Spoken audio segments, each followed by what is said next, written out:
Hello and welcome to this pit stop for Agra, designed by Michael Keller and published by Quined Games. The 30th birthday of Akbar the Great is fast approaching, and as local merchants you're attempting to make the most of the business opportunities this represents, and you're looking to earn the most money for the end of the game to be the winner. Now you're going to be doing this by worker placement into spaces on the board, the most basic of which is to go to one of the 4 basic produce areas and produce sandstone, wood, turmeric or cotton according to how good your fields are. You have little farmers on your fields which you can move around, and you have block spaces you can open up, and the number of empty spaces between your fields and your 2 farmers tells you how many of those you're going to produce.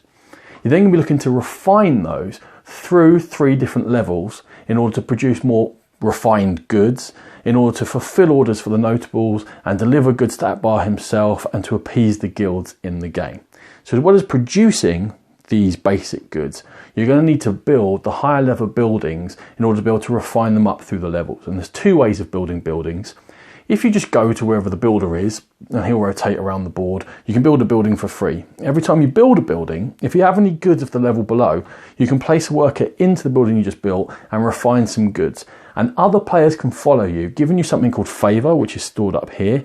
You can also get favour by going where the merchant is, who will also wander around dallying out some free money. And favour can be used for various sort of free secondary actions on your turn, and by doing various things in the game you can get other favour options.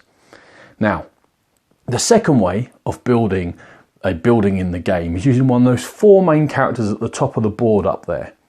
If you go see the architect, you've got 2 options. You can build a building, and this time you must pay goods to do so. Sandstone, wood, planks and cement being the goods. They have values of 1 and 2, and the buildings have different build values which you require in order to build them.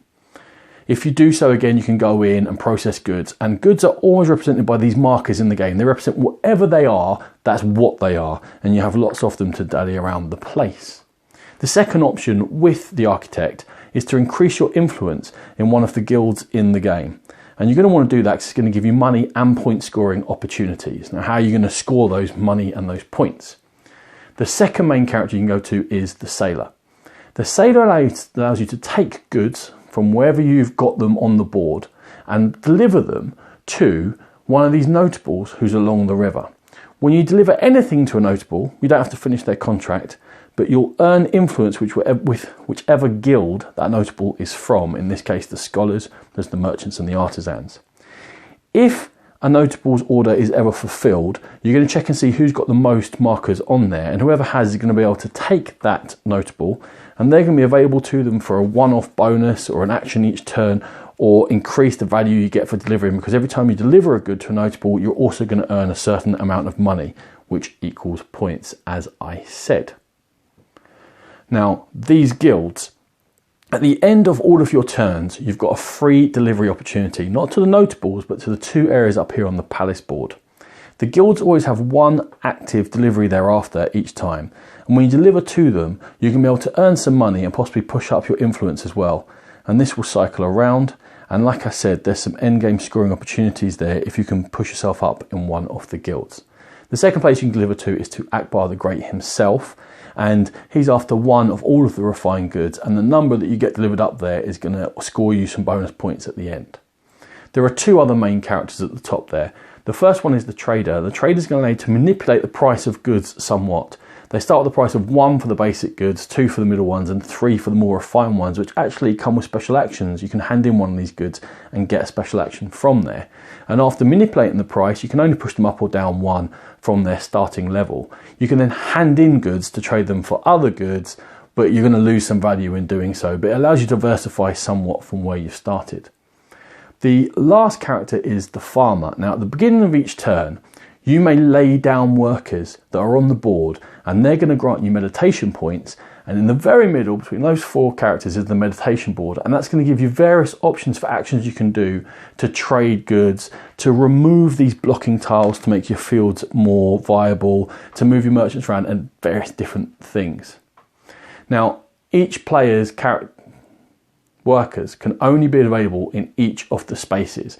So whenever you go in, you kick another player out if they're standing up and they gain some favour for these actions. But if they're lying down, it means they've been used, that orange guy's not being lazy, to gain meditation points, and they just go back to their owner with no benefit. The farmer also allows you to remove tiles and to move your farmers around to specialise what goods it is you wish to produce. The end of the game is triggered when either all 6 orders from any particular guild has been done, one of these level 4 notables has been delivered to, or anyone's gone all the way up on an influence track in one of the 3 guilds. And then we're going to do a little bit of endgame scoring. If you've reached the end of your meditation track by handing in goods and therefore being able to generate more meditation points on a turn, you're going to score 5 points.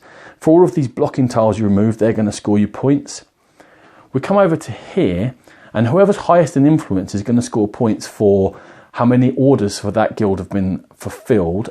Also, whoever's second is also going to score a few points. And then we're going to score our bonus points at the top here, as well as any points that from notables you've been able to collect. And that will be the end of Agra.